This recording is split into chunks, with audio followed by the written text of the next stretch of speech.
And just like that, Alec Baldwin has been served with a search warrant.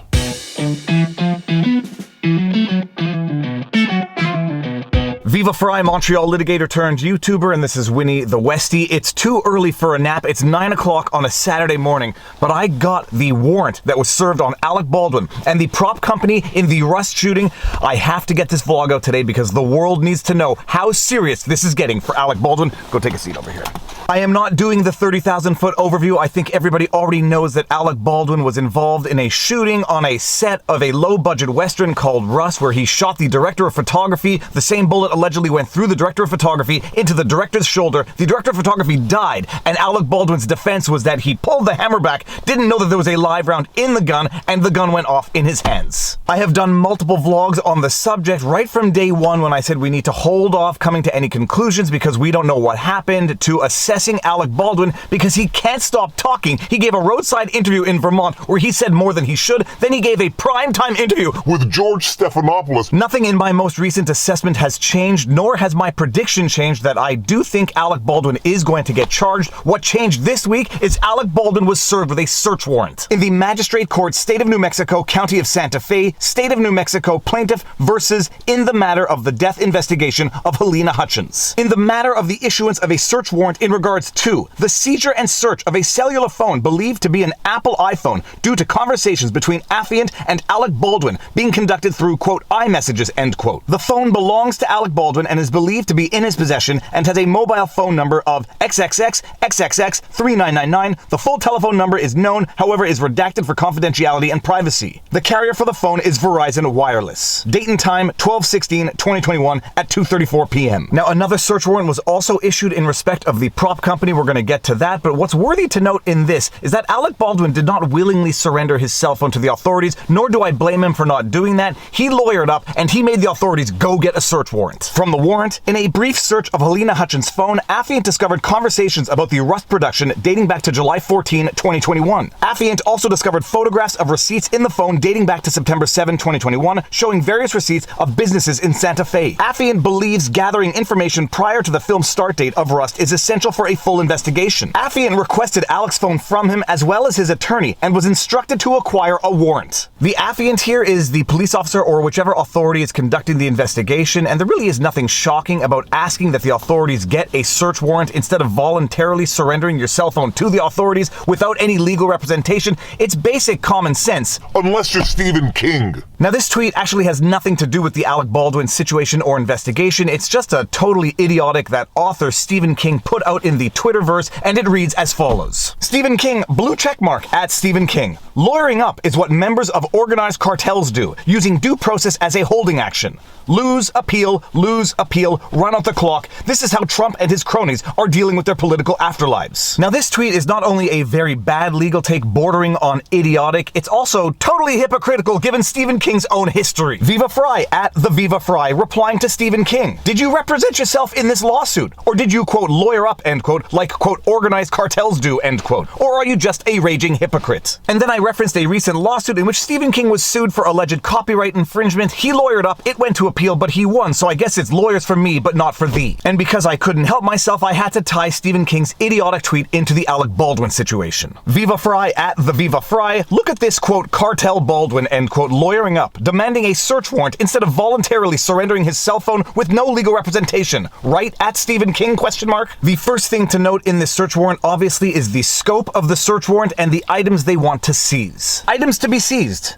1. The cellular phone of Alec Baldwin, date of birth redacted. 2. A forensic download of this cellular phone to include digital images, digital movies, emails, social network accounts, social network private messages, deleted digital messages, deleted digital movies, evidence of multiple or deleted social network accounts, internet browser histories, phone book, stored contacts, etc., etc., etc. Everything, including, and this is interesting, deleted social media accounts. Now, you will recall after the incident, Alec Baldwin took to Twitter and posted some posts, and I criticized those posts and said you should just be quiet and stop making Twitter posts, and it seems that he eventually shut down his Twitter account, seemingly deleted it, but the authorities want his deleted social media accounts, if any. Bottom line, they want everything and anything that is on that cell phone or might have been on that cell phone as relates to the production of the film Rust. All contacts, including names, phone numbers, addresses, and all other information included with the contact. Recent call list that will display all recent phone numbers that have called the cellular phone or have been dialed from the cellular phone. And it goes on and on and on, and you can pause it and read it at your leisure. Bottom line, they want everything. Now, why it's obviously prudent to compel the authorities to issue the search warrant,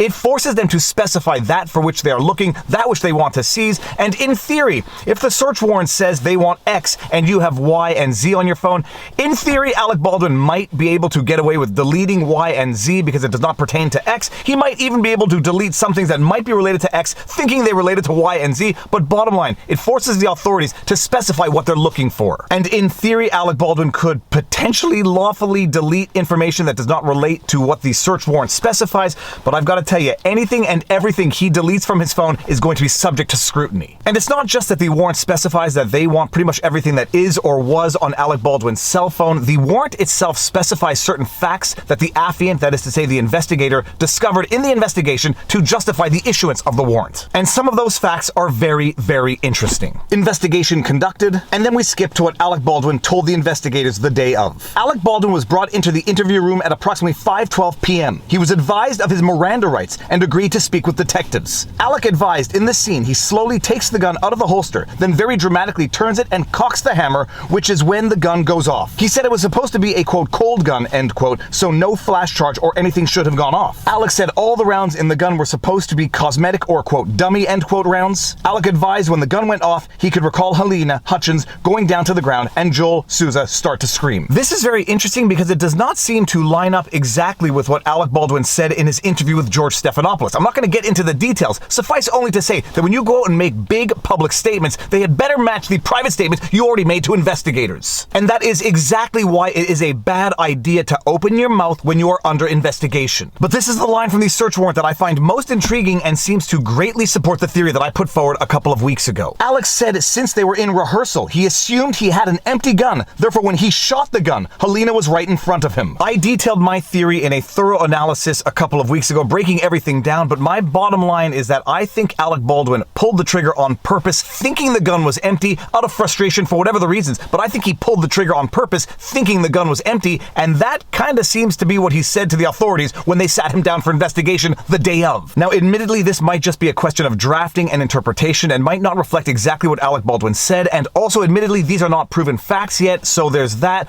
but it just sounds very, very interesting and coincides exactly with my theory of the case. Further on, the search warrant states why it believes the sought-after information is relevant, and it's pretty obvious, but it's worth reading nonetheless. Affiant is requesting a warrant for the seizure and search of Alec Baldwin's cell phone to search for any evidence relating to the death investigation of Helena Hutchins. Affiant believes there may be evidence on the phone due to individuals using cellular phones during and or after the commission of crimes. Such information, if it exists, may be material and relevant to this investigation. Affiant was also made aware that there were several emails and text messages sent and received regarding the movie production, quote, Rust, end quote, in the course of interviews. Affiant has not included every fact related to this investigation, but has included only those facts Affiant believes are necessary to establish probable cause for the issuance of a search warrant for the above-mentioned device. So Alec Baldwin really is in some hot water right now because there's no question that he was the one holding the firearm when it discharged, killing Helena Hutchins and shooting the director Souza in the shoulder. There's no question about that. The other question that is going to be relevant is where did the live round come from, and a warrant is also being served on the prop company PDQ. In the 2nd Judicial District Court, County of Bernalillo, State of New Mexico, plaintiff versus unknown defendant. In the matter to the issuance of a search warrant for PDQ Arm and Prop LLC. Above and beyond knowing who pulled the trigger, or if you ask Alec Baldwin who did not pull the trigger, we know who was holding the firearm when it went off, killing Helena Hutchins. The question now is, where did the live round come from? And that is why they're going after the prop company to see or try to determine where the live round came from. And by the way, there wasn't just one live round here. Apparently there were over a half a dozen live rounds sprinkled in a dummy box of ammunition. Items to be seized. Documents that establish or tend to establish ownership, possession, use, transfer, and or the right to ownership, possession, use, and or transfer of the herein described items to be seized. Documentation in relation to the set of, quote, Rust, end quote, to include any all documents relating to products, equipment, ammunition supplied to the production. Documentation to establish work contracts or employee work contracts in relation to the set of, quote, Rust, end quote. Ammunition ammunition, live or spent, any and all boxes and or containers that may hold said items. Any and all gun cleaning equipment, ammunition must contain the quote Starline brass end quote logo for evidence comparison. That is, in my humble opinion, the most interesting item of this search warrant. They want to know how it came to be that there were live rounds in the ammunition that was provided by this prop company to the set of Rust. And when you hear certain things that the armorer Gutierrez Reed is alleged to have said in the context of this investigation, as detailed in this search warrant, it's going to become even more interesting. On October 21, 2021, a female identified as Sarah Zachary was also interviewed by Santa Fe County detectives on the day of the incident. While watching the interview conducted with Sarah, affiant learned Sarah was hired to be the quote prop master end quote for the set of Rust. In Sarah's interview, she advised after the incident she went to check the box of ammo on the props cart and compare it to the round she was handed, which was the suspected live round from the fired gun. Sarah said when she was comparing it to the other cartridges in the box, she found some of the cartridges would rattle, which signified them being quote dummy rounds end quote. However, others did not rattle. Sarah said this led her to believe some of the other rounds in the box were live ammo. So apparently not just one live round in the firearm in question, multiple live rounds in a box that is supposed to be dummy rounds. In the interview, Sarah advised the ammunition for Rust was provided from various sources to include Seth Kenny, some Hannah brought from a previous production, and extra rounds from an individual identified as quote Billy Ray end quote. Entereth a new character into this tragedy, and his name is Billy Ray, and something tells me we're going to be hearing a lot more about Billy Ray in the future. That is the essence of the search warrant against the prop company. I just want to bring it back and finish off with the search warrant against Alec Baldwin, because in there they reference certain statements made by Hannah Gutierrez Reed,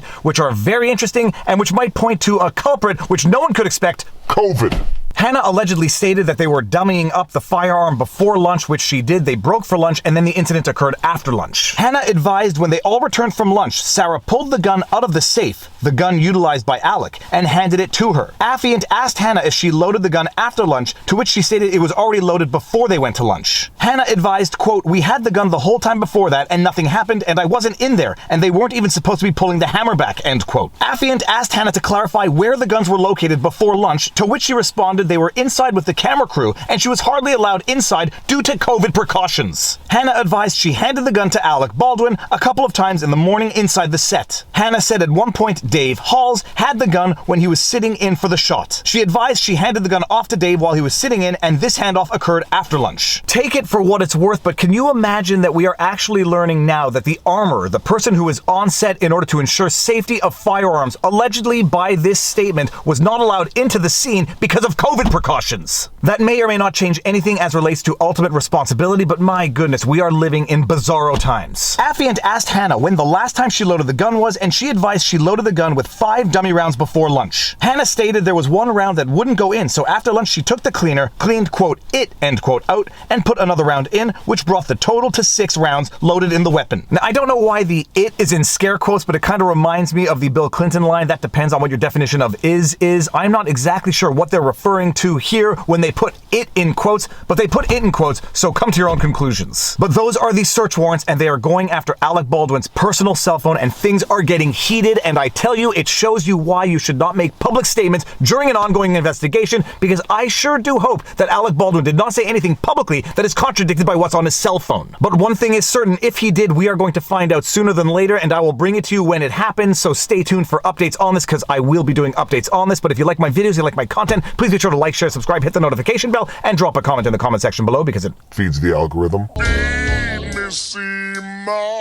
If you want to support the channel, all of the support links are in the pinned comment. We've got some great merch. Robert Barnes and I do weekly streams every Sunday. We do weekly streams with a guest every Wednesday called The Sidebar. If you want to find us and support us on Locals, where supporters get lots of exclusive content, you can find us at VivaBarnesLaw.locals.com. All of my content is also on Rumble, so you can catch it there. But more important than anything, take care of yourselves, check in on friends and family, make sure everyone around you is doing well, and now you know your vlog. Peace out. Booyah!